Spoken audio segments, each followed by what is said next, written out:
আচার্য exclusive চ্যানেলে তোমাদের সকলকে স্বাগত জানাই। আজকে আলোচনা করব এবিটিএ টেস্ট পেপারে হিস্টোরি পেজ 271 থেকে যে সমস্ত 2 নম্বরের প্রশ্নগুলো আছে সেই সব প্রশ্নগুলির অ্যান্সার নিয়ে আজকে আলোচনা করব। এর আগের ভিডিওতেই আগের সেটগুলো থেকে কিন্তু 2 নম্বরের যে সমস্ত কোশ্চেনগুলো আছে তার অ্যান্সারগুলো প্রোভাইড করা আছে। যারা এখনও দেখোনি তারা কিন্তু প্লেলিস্টে গিয়ে ওই ভিডিওগুলো দেখে নিতে পারো, কারণ ওই কোশ্চেনগুলো তো সম্ভাব্য কোশ্চেন, তোমাদের কিন্তু খুবই হেল্প হবে ফাইনাল এক্সামের জন্য। চলো দেরি না করে ভিডিওটি শুরু করা যাক। 1 নম্বর কোশ্চেন বলছে, নিম্নবর্গের ইতিহাস বলতে কী বোঝায়? অ্যান্সার দেখো, নিম্নবর্গের ইতিহাস চর্চা সমাজে যারা তথাকথিত অন্তজ ও দলিত নামে পরিচিত সেই সব শ্রেণীর মানুষদের কথা ও কাহিনী এই ধরনের ইতিহাস চর্চার বিষয়বস্তু। যুগ যুগ ধরে চলে আসা এই সব মানুষদের ঐতিহ্য, সংস্কৃতি, নবাগত সংস্কৃতির সঙ্গে তাদের বিরোধ এবং পরিণামে বিক্ষোভ, বিদ্রোহ নিয়ে এক শ্রেণীর ঐতিহাসিকরা গবেষণা করেন। এদের মধ্যে হলেন রণজিৎ গুহ, সাঈদ আমিন, জর্জ রুদে, গৌতম ভদ্র প্রমুখ এই শ্রেণীর ঐতিহাসিক। ইতিহাস চর্চার এই নতুন ধারাকে বলা হয় নিম্নবর্গের ইতিহাস চর্চা। 2 নম্বর কোশ্চেন দেখো, ইতিহাসের তথ্য সংগ্রহে ইন্টারনেট ব্যবহারের 2টি সুবিধা লেখো। ইন্টারনেটের সুবিধা। ইতিহাসের তথ্য সংগ্রহের ক্ষেত্রে ইন্টারনেটের সুবিধাগুলি হলো নিম্নরূপ। 1 নম্বর বলছে, যাবতীয় বিষয়, ঘটনা, ব্যাখ্যা, ছবি, আওয়াজ ঐতিহাসিক এবং এর কাছে মুহূর্তের মধ্যে এনে হাজির করে ইন্টারনেট। 2 নম্বর বলছে, বিশ্বের বিভিন্ন লাইব্রেরি, মিউজিয়াম, লেখাগার বা আর্কাইভ, মহাফেজখানার তথ্য সহজেই ঘরে বসে পাওয়ার সুযোগ সুবিধা প্রদান করে এই ইন্টারনেট। 3 নম্বর কোশ্চেন, গ্রাম বার্তা প্রকাশিকা কেন ব্যতিক্রমী ছিল? এই কোশ্চেনটা কিন্তু তোমাদের যে সমস্ত সেটগুলি রয়েছে বারবার কিন্তু এই কোশ্চেনটা রিপিট হচ্ছে। এটা খুবই ইম্পর্টেন্ট কোশ্চেন এই ফাইনালের জন্য। অ্যান্সার দেখো, 19 শতকের গ্রাম বাংলার সমাজ জীবনের কথা জানার জন্য গ্রাম বার্তা প্রকাশিকা ছিল বিশেষ গুরুত্বপূর্ণ। হরিনাথ মজুমদার ছিলেন এর প্রথম সম্পাদক। গ্রাম বার্তা প্রকাশিকা ব্যতিক্রমী হওয়ার কারণ কি? না, বিভিন্ন কারণে এই পত্রিকাটি ব্যতিক্রমী ছিল। 1 নম্বর, গ্রামীণ সমাজচিত্র। গ্রাম বার্তা প্রকাশিকা গ্রাম্য সমাজ জীবনের নানা চিত্র তুলে ধরে। এর আগে বিভিন্ন পত্রপত্রিকায় শহরের কথা থাকলেও গ্রামীণ সমাজের কথা সেভাবে পাওয়া যেত না। সেদিক থেকে এই পত্রিকাটি ছিল ব্যতিক্রমী। 2 নম্বর কী বলছেন, মানুষের দুঃখ কষ্টের কথা প্রকাশ। গ্রামের মানুষের দুঃখ কষ্ট, নীলকর সাহেবদের অত্যাচার এই পত্রিকায় কিন্তু প্রকাশিত হয়। 4 নম্বর কোশ্চেন, উডের নির্দেশনামা কী? বোর্ড অফ কন্ট্রোলের সভাপতি চার্লস উড ভারতে পাশ্চাত্য শিক্ষার প্রসারের জন্য 1854 খ্রিস্টাব্দে 19 জুলাই একটি নির্দেশনামা প্রকাশ করেন, যা চার্লস উডের প্রতিবেদন নামে কিন্তু খ্যাত। উডের ডেসপ্যাচকে মহাসনদ বলা হয়। আর বলার কারণটা কি? 1 নম্বর কারণ, উডের রিপোর্টের আগে পর্যন্ত ভারতে পাশ্চাত্য শিক্ষার গতি ছিল অত্যন্ত ধীর। এই প্রতিবেদন প্রকাশিত হলে সরকারি ও বেসরকারি উদ্যোগে বহু স্কুল কলেজ প্রতিষ্ঠিত হয়।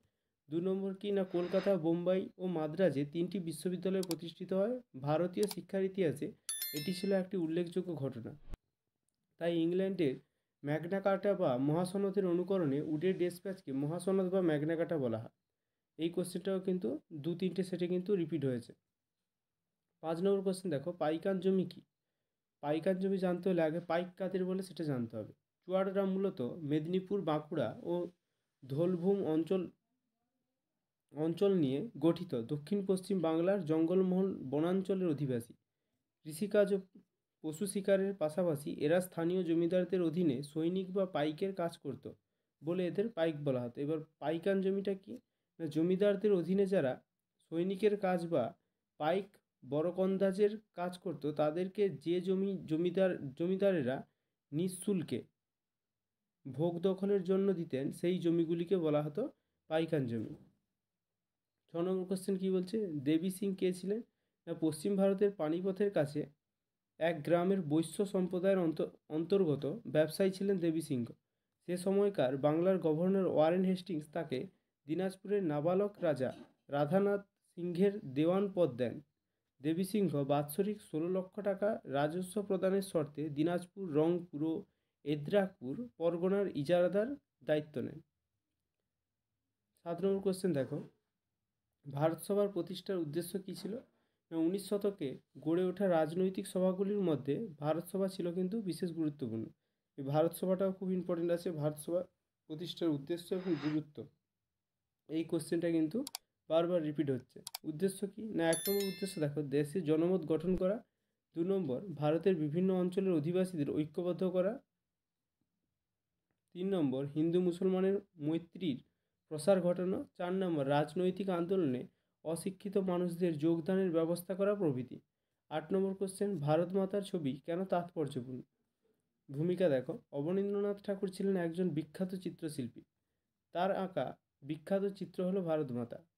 ভারতীয়দের মধ্যে জাতীয়তাবোধ বিকাশে ভারত মাতা চিত্রের গুরুত্ব কিন্তু অপরিসীম। ভারতীয় জাতীয়তাবোধে বিকাশে ভারত মাতা চিত্রের তাৎপর্য, 1 নম্বর তাৎপর্য কিনা মায়ের ধারণা ও জাতীয়তাবাদ। ভারত মাতা চিত্রটি হলো গৌরিক বসন পরিহিতা একাধারে এক দেবী ও মানবী। অবনীন্দ্রনাথ ঠাকুর এই চিত্রে মায়ের ধারণার সঙ্গে জাতীয়তাবাদকে যুক্ত করে। 2 নম্বর তাৎপর্য কিনা ভারতীয় ঐতিহ্যের প্রকাশ। ভারত মাতা তার 4টি হাতে ধরে আছেন ধানের গোছা, শুভ্র বস্ত্র, পুঁথি ও জপমালা। তার পায়ের চারপাশে আছে সাদা পদ্মফুল। এগুলি সবই হলো ভারতীয় ঐতিহ্যের ধারক বাহক ও প্রতীক স্বরূপ। এই দুটো পয়েন্ট তোমাদের লিখতে হবে, কারণ 2 নম্বরের জন্য। আর যদি এটা 4 নম্বরের পড়ে তাহলে কিন্তু 4টে পয়েন্ট দিতে হবে। এটা 2 নম্বরের জন্যই তৈরি করে দেওয়া আছে।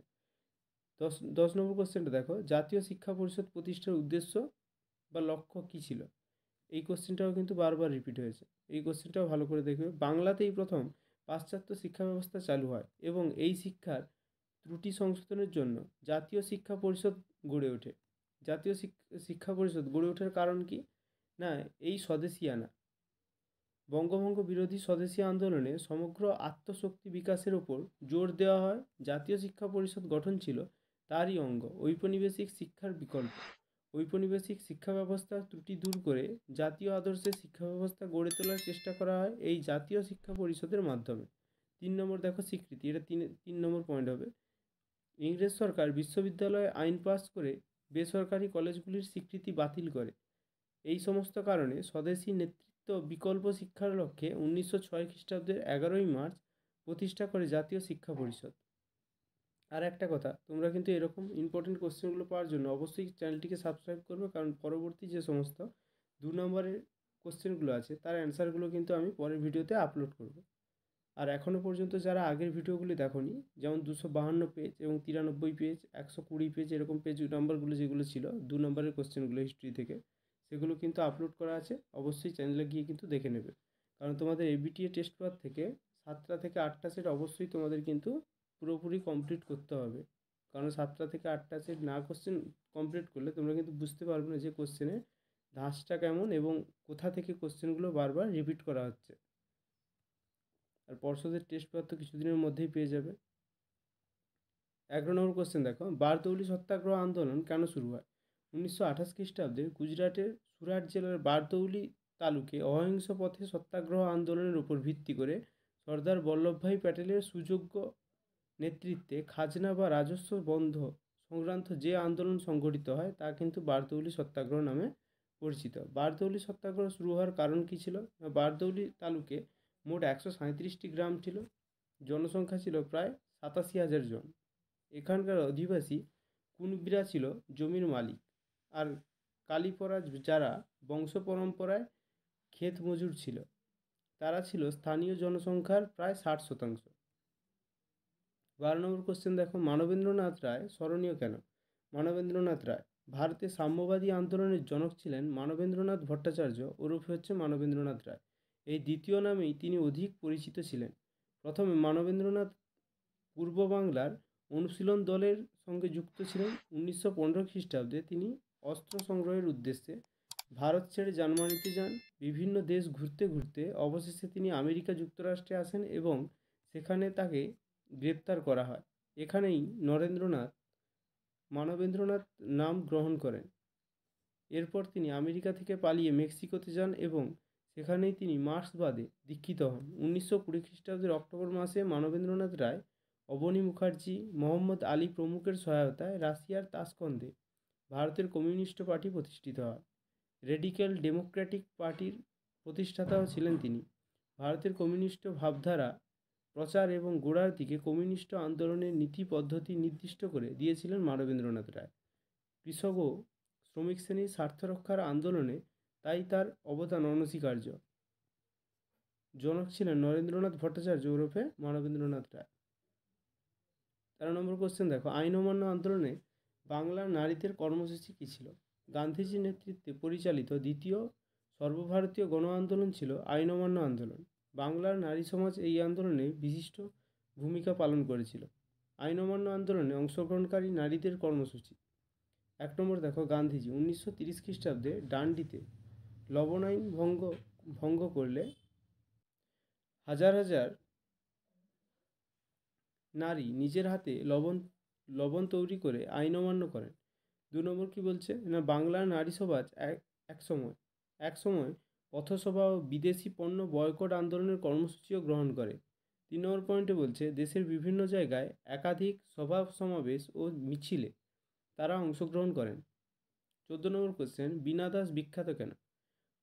অ্যান্সার দেখো, সশস্ত্র বিপ্লবী আন্দোলনের সময় নারী ব্যক্তিত্বদের মধ্যে অন্যতম ছিলেন বীণা দাস। অবদান কি না, তিনি ছাত্রী সংঘ এর সদস্যা ছিলেন এবং প্রত্যক্ষভাবে বিপ্লবী আন্দোলনের সঙ্গে যুক্ত ছিলেন। 1932 খ্রিস্টাব্দের 6 ফেব্রুয়ারি বাংলার গভর্নর স্ট্যানলি জ্যাকসনকে লক্ষ্য করে গুলি করেন। গুলি লক্ষ্যভ্রষ্ট হলেও বিচারে তার যাবজ্জীবন কারাদণ্ড হয়। 15 নম্বর কোশ্চেন দেখো, নেহেরু লিয়াকত চুক্তি কি? এই কোশ্চেনটাও বারবার কিন্তু রিপিট হচ্ছে তোমাদের হিস্ট্রি সেটগুলোতে। অ্যান্সার দেখো, উদ্বাস্তু সমস্যার সমাধানের জন্য তৎকালীন ভারতের প্রধানমন্ত্রী জওহরলাল নেহেরু ও পাকিস্তানের প্রধানমন্ত্রী লিয়াকত আলী খান এর মধ্যে আলোচনা শুরু হয়। 1950 খ্রিস্টাব্দের 8ই এপ্রিল জওহরলাল নেহেরু ও লিয়াকত আলীর মধ্যে একটি চুক্তি স্বাক্ষরিত হয়, যেটি নেহেরু লিয়াকত চুক্তি বা দিল্লি চুক্তি নামে কিন্তু পরিচিত। 16 নম্বর কোশ্চেন, পুনা চুক্তি কবে এবং কাদের মধ্যে হয়েছিল? পুনা চুক্তি 1932 খ্রিস্টাব্দের 25শে সেপ্টেম্বর গান্ধীজি ও ডক্টর বি.আর. আম্বেদকরের মধ্যে কিন্তু পুনা চুক্তি হয়েছিল, স্বাক্ষরিত হয়েছিল। এই ছিল তোমাদের 272 পেজ থেকে কিন্তু ইম্পর্টেন্ট যে সমস্ত 2 নম্বরের কোশ্চেনগুলো ছিল সেগুলো নিয়ে আলোচনা করলাম। অবশ্যই তোমরা এগুলো খাতায় নোট ডাউন করে ভালো করে পড়বে। আর এক্সামকে তো বেশি দেরি নেই, 35 দিন মতো বাকি, তাই মন দিয়ে পড়ো। পরের ভিডিওতে দেখা হচ্ছে। অবশ্যই চ্যানেলটিকে সাবস্ক্রাইব করে রাখবে এরকম ইম্পর্টেন্ট কোশ্চেনগুলো পাওয়ার জন্য। Thank you.